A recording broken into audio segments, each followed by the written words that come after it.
Hey everyone, Avros here, and just jumping back into the Final Fantasy XII game challenge back with Final Fantasy V, and in this episode, like I said, we're going to go through the job system. So, the job system comes in two parts, the first part being the jobs themselves, which are classes that your characters can change between, that changes what they do in combat, what their overall role is, and abilities, which are skills that they will learn via leveling up the jobs. When I say leveling up the jobs, there's actually two different experience systems in this game. One of them is AVP, or ability points, and the other one is EXP, or obviously experience points. As you can see, all of our classes are level 5, so that's from EXP, whereas the job levels are all under the job menu here, which we haven't actually done any of yet. So when you finish combat, you'll get AVP and EXP from every combat. Depending on what the mob is, you might get more EXP or more AVP, but AVP allows them to level up in job ability, level up the jobs and unlock job abilities to be used in other classes.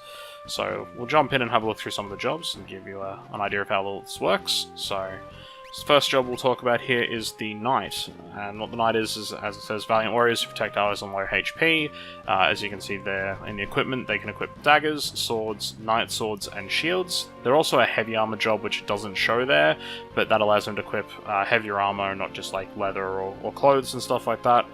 And the abilities that they learn are Cover, which allows them to automatically, as it's a support ability, jump in front of another party member to take the damage for them. Guard, which makes them absorb all physical damage that they would take until their next round of combat. Two-handed, which allows them to wield swords with both hands, doubling the damage. And then the support abilities for equip shield, equip heavy armor, and equip swords, which allows them to take that to another class and equip any of those three pieces of gear. The next job is the Monk, as it says, Masters of Hand-to-Hand Combat, who intuitively counterattack. So what they do is they attack with bare fists and have a few abilities that go around how that all sort of works. So they have Focus, which allows them to double the damage of their next attack. Barehanded, which adds 26 to their attack stat, making their unarmed strikes more powerful, or if equipped on other class, adds 26 strength to whatever weapon the character is wielding. Chakra, which allows them to self-heal, as well as remove the debuffs for poison and darkness. Counter, which is a 50% chance to counterattack passively whenever they get hit, which also can go through other enemies having counterattacks or other damage reducing abilities, so they can be very useful having counter, or another class having counter as well. And then the last three abilities they learn is HP plus 10, 20, and 30%, which obviously increases HP by 10, 20, and 30% for maximum HP. The next job is the Thief, and the Thief, as it says, Expert Bandits, it's a Thief class. They get a few interesting abilities, only equip daggers and cloth armor, so not the strongest in combat, but very useful with utility abilities.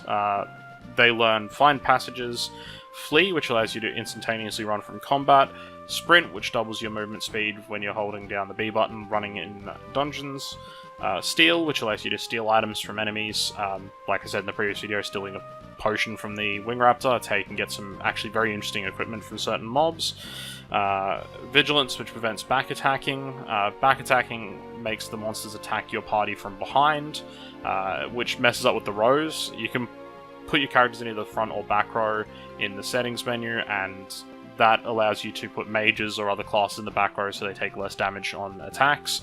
And if you get back attacked, that changes your rows around, so back becomes front and front becomes back row, so quite a useful ability to have. Mug, which is steal but also does damage. And Artful Dodger, which increases the equipped character's agility by 16, so Thieves being high agility, they have that by default. The next job here is the White Mage. It's your healer class. They use healing magic and also some buffs, as well as later on in the game some damaging abilities. They learn, starting from level 1, White Magic 1 through to White Magic 6, so each time they level up to start with, it just allows you to use higher level White Magic if you're not a White Mage. And lastly, MP plus 10%, so increase their magic points by 10%, which is pretty useless, but that's what you get for mastering the job. Black Mages next. They're damage mages. They cast damaging magic, they have debuffing magic, and yeah, can equip daggers and staves. The white mage things didn't mention it. Sorry, rods is the black mage. White mages can equip staves. Black mages can equip rods. They can be used to buff their magical damage. Black mages, for the first 6 levels, similar to the white mage, learn how to cast levels 1 through 6 of black magic, so higher damaging magic the further down the class you go. And then finally, MP plus 30%, which goes to show you how bad the MP plus 10% on the white mage is. Second last job we're going to talk about here is the blue mage. They cast blue magic. What blue magic is, as it says there, is monster skills. You can learn monster abilities by being hit by them, and learn all sorts of weird and wonderful skills.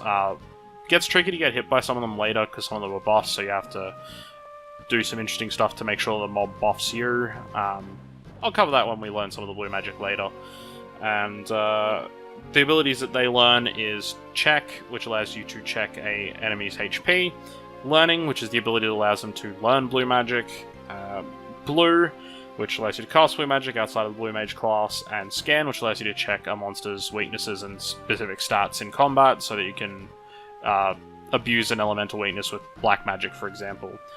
And the last class on here is the Freelancer. And so, seeing as we talked about all the skills the other jobs can learn, what happens with the Freelancer and with all the other jobs, as I said, is you can equip abilities from another job to a job you're currently using. So you could equip Barehanded from the Monk onto a Knight, for example, to increase the damage the Knight is doing. What the Freelancer is it's the default class you have at the start of the game, and they can equip literally anything. Heavy armor, light armor, swords, daggers, rods, staves, whips, whatever. The other thing that's useful about the Freelancer is they can equip 2 job skills. So for the Knight, for example, you'll have Guard as one of your abilities, so you'll have Attack and Items are your 2 default abilities you always have, and the Knight will get access to Guard, and the Monk will get access to Chakra and Focus, and black mages have black magic, white mages have white magic. The Freelancer will only have Attack and Items, but can equip 2 job-specific abilities, be they passives or actual in-combat commands. The thing that makes them weak, because that might sound really powerful, is they only have just base level stats. Like, the Knight has stronger vitality and has more strength, the Monk has more strength, Thief has more agility, the Mages have higher magic stats. The Freelancer just has base stats. The way that it gets better is by leveling your jobs to maximum ABP and mastering that job, which will put 3 stars above the character in the job menu, which then transfers one of its best stats to the Freelancer and increases the Freelancer's maximum for that job. What you can do is obviously master all the best jobs of the Freelancer, so your Freelancer ends up being higher stats across the board compared to other classes, equipped 2 really good abilities on it, and completely break the game wide open. We'll probably end up doing that towards the end of the game. Anyone who's played this before would know there's a couple of optional super bosses at the end of the game. I'm going to be trying to beat them, so we'll be trying to do some of the more broken class combos.